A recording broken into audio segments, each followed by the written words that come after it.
Hello everybody, what's going on? Welcome back to the channel. Welcome back to another video.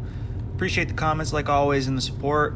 Keep them coming and we will keep the videos coming. So, one of the things we wanted to do on this channel, versus just going into the main areas, we want to take you on some of the areas that are not commonly known, that people don't always think of.